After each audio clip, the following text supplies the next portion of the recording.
पिता परमेश्वर का धन्यवाद है। 38 वर्ष के रोगी को चंगा करना।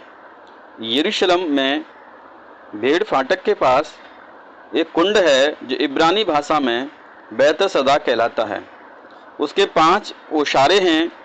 इनमें बहुत से बीमार, अंधे, लंगड़े, सूखे अंग वाले पानी के हिलने की आशा में पड़े रहते थे, क्योंकि नित्य समय पर परमेश्वर के स्वर्गदूत कुंड में उतरकर पानी को हिलाया करते थे। पानी हिलते ही जो कोई पहले उतरता वह चंगा हो जाता था, चाहे उसको कोई बीमारी क्यों न हो। वहाँ एक मनुष्य था जो 38 वर्ष से बीमारी में पड़ा था। यीशु ने उसे पड़ा हुआ देखकर और यह जानकर वह बहुत दिनों से इस दशा में पड़ा हुआ है, उससे पूछा, क्या तू चंगा होना चाहता है? उस बीमार ने उसको उत्तर दिया, हे प्रभु, मेरे पास कोई मनुष्य नहीं है कि जब पानी हिलाया जाए तो मुझे कुंड में उतारे, परंतु मेरे पहुँचते पहुँचते दूसरा मुझसे पहले उतर जाता है।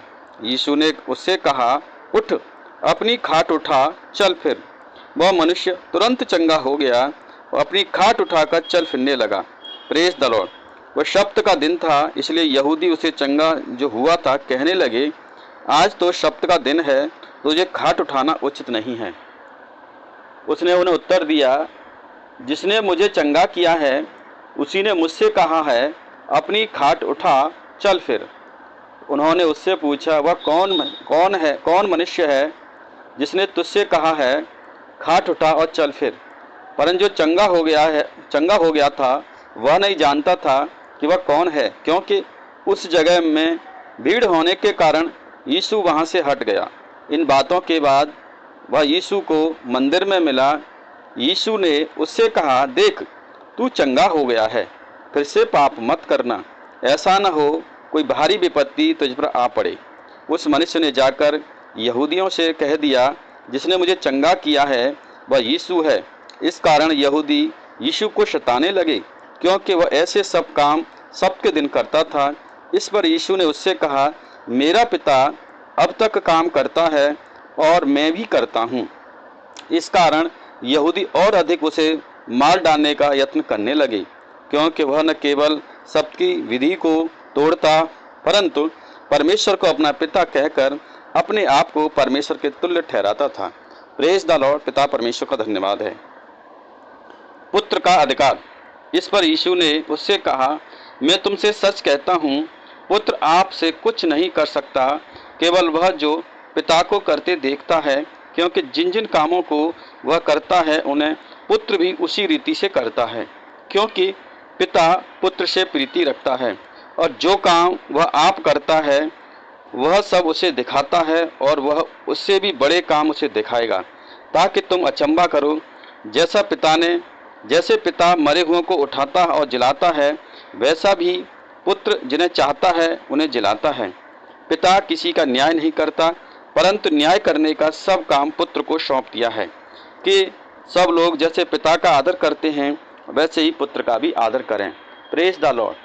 जो पुत्र का आदर नहीं करता वह पिता जिसने उसे भेजा है आदर नहीं करता। मैं तुमसे सच कहता हूँ, जो मेरा वचन सुनकर मेरे भेजने वाले पर विश्वास करता है, अनंत जीवन उसका है, और उस पर दंड की आज्ञा नहीं होती, परंतु वह मृत्यु के पार होकर जीवन में प्रवेश कर चुका है।